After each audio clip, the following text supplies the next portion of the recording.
Demissão de Rogério Ceni com direito a pagamento de multa astronômica. Desempenho pífio nos clássicos paulistas.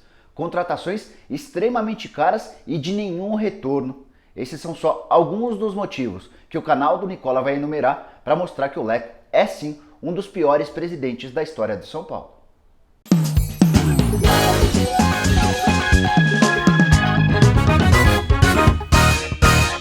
Fala aí pessoal, meu nome é Jorge Nicola e antes de começar a te contar quais foram os 7 pecados capitais do Leco como presidente do São Paulo, preciso me desculpar pela minha voz. Você vai perceber que ela está meio rouca e de vez em quando vai falhar. Isso é fruto de um resfriado que eu estou tentando combater desde o fim de semana. Como não queria deixar vocês na mão, sem informações aqui no canal do Nicola, resolvi gravar desse jeito mesmo. Bom, para começar, preciso te dizer que o Leco assumiu a presidência do São Paulo em outubro de 2015. Ele assumiu de forma interina, porque o Carlos Miguel Aydar renunciava à presidência do São Paulo. Alguns dias depois, houve a convocação para uma votação que elegeria o novo presidente do São Paulo e o Leco acabou sendo eleito, no primeiro momento, por um mandato tampão, até abril de 2017. Em abril de 2017, ele conseguiu vencer de novo a eleição e será o presidente do São Paulo até dezembro de 2020. Eu fiz uma relação com 7 problemas graves na administração do Leco, que ajudam a explicar essa fase horrorosa do time dentro e fora do campo. O primeiro pecado capital do Leco como presidente do São Paulo é o desempenho do time. Nesse século, nenhum presidente do São Paulo teve aproveitamento de pontos tão ruim quanto o Leco, inferior inclusive a 50% dos pontos. Em 2019, por exemplo, o São Paulo já foi eliminado de todas as competições que disputa, exceção ao Campeonato Brasileiro, no mês de maio. No ano passado, situação parecida havia acontecido, só que no mês de agosto. Além do fato de o São Paulo ter colecionado tropeços de difícil digestão para o torcedor do São Paulo, contra times bem pequenos, como Tajeres, Defensa e Justiça, Colón, Juventude e Audax. O segundo pecado capital cometido por Leco diz respeito a contratações, das piores que você pode imaginar. Eu consegui montar um time inteiro, com direito a alguns reservas, de atletas que o torcedor são paulino certamente não fará nenhuma questão de se lembrar. Vamos ao time. Sidão no gol, o Buffarini na lateral direita, Aderlan e Douglas como zagueiros e Edmar na esquerda. Jusilei, Maicosuel e Wesley como volantes, além de Centurion, Diego Souza e Trellis no comando de ataque.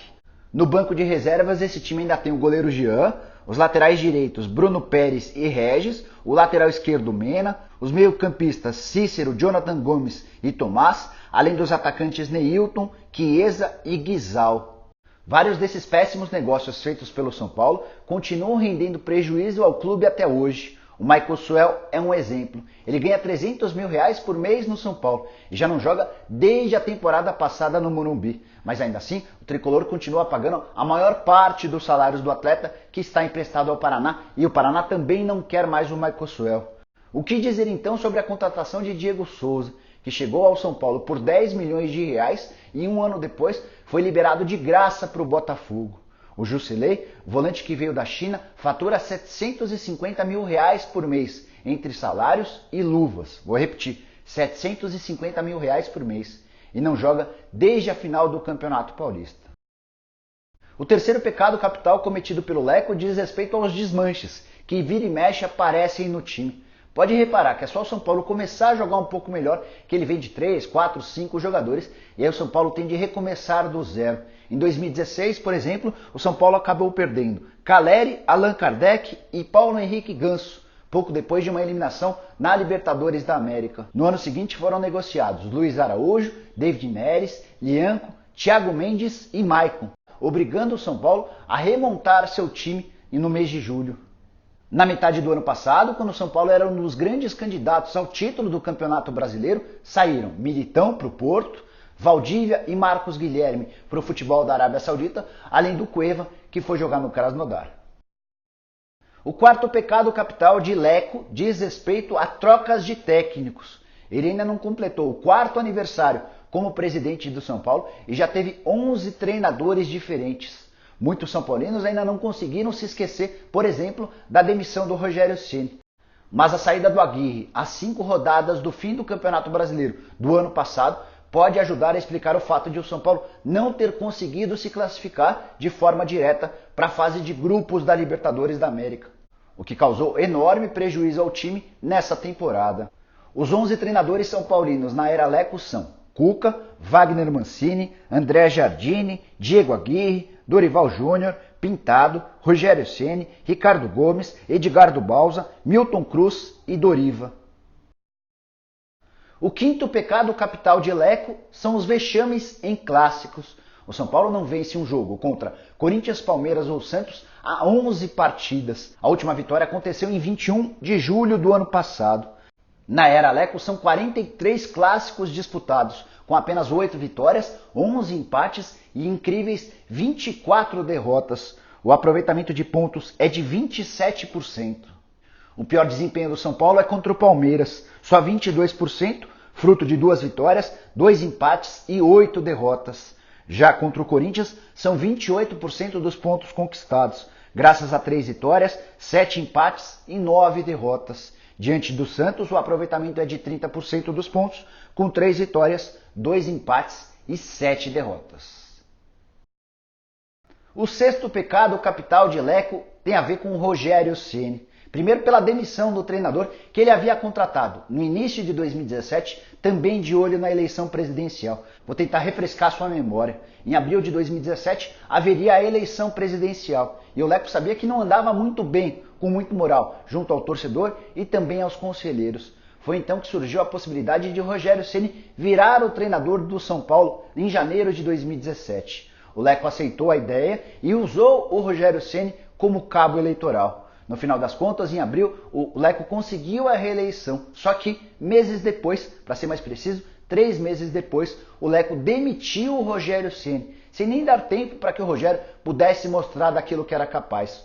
Foram apenas 6 meses de experiência com o Rogério Ceni no comando do São Paulo. E cada nova vitória do Fortaleza sob o comando do Rogério Ceni aumenta a convicção do torcedor são paulino de que o Rogério foi demitido no São Paulo muito antes da hora. Em apenas 18 meses, o Ceni já tem 3 títulos pelo Fortaleza. Foi campeão da Série B, foi campeão da Copa do Nordeste e venceu o Campeonato Cearense desse ano. Há quem diga, no Ceará, que ele já é o maior treinador de uma história centenária do Fortaleza. O São Paulo, além de ter demitido o maior ídolo de sua história, ainda teve que pagar 5 milhões de reais de multa rescisória. É que o Rogério, quando se acertou com o Leco, exigiu uma multa de 5 milhões de reais para o caso de demissão. E embora o Leco tenha tentado barganhar o valor dessa multa, o Rogério não aceitou qualquer acordo e já recebeu esses 5 milhões de reais. O sétimo e último pecado cometido por Leco, mas não menos importante, diz respeito à falta de zelo com as categorias de base. São Paulo é um dos principais produtores de bons jogadores vindos da base. São vários os casos e há bastante tempo. Só que, nos primeiros anos Leco, os atletas eram promovidos da base para o profissional antes mesmo de renovar o contrato. Foi por causa disso que o São Paulo perdeu de graça ou a preço de banana jogadores extremamente interessantes. Casos de Éder Militão, João Schmidt, Marquinhos Cipriano e Bissoli. A situação mais grave, sem sombra de dúvida, é a do Militão, que deixou o São Paulo para jogar no Porto na metade do ano passado por 17 milhões de reais. Aí você vai falar, pô, mas 17 milhões por um zagueiro é um valor bom, né? E se eu te disser que 8 meses depois o Porto vendeu esse mesmo Militão por 219 milhões de reais, você vai se convencer ou não de que os 17 milhões pegos pelo São Paulo em 2018 foram uma pechincha. É bem verdade que o São Paulo ainda teve direito a quase 25 milhões de reais em cima dessa transferência do Militão, do Porto para o Real Madrid.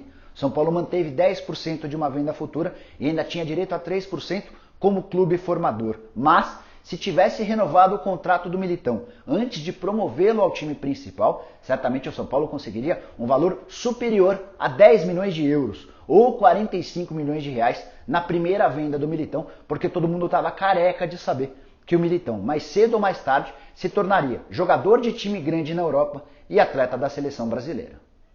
Bom, são esses, pelo menos para mim, os principais pontos negativos de Leco à frente do São Paulo. Mas queria que você usasse o espaço para comentários para dar sua opinião, para acrescentar outros pontos que você considera também muito ruins. E você que está vendo o vídeo e não torce para o São Paulo, mas também está insatisfeito com a diretoria do seu time, deixe um recado aqui. Quem sabe mais para frente eu também não me aprofundo nos problemas do seu time e trago todas as explicações aqui no canal do Nicola. Se você curtiu o vídeo, não se esqueça de dar um like. Quem ainda não se inscreveu no canal, se inscreva e acione o sininho, além de usar o espaço para comentários, para deixar crítica, sugestão, dúvida, pergunta, seja lá o que for. Beleza? A gente se vê em breve. Um abraço!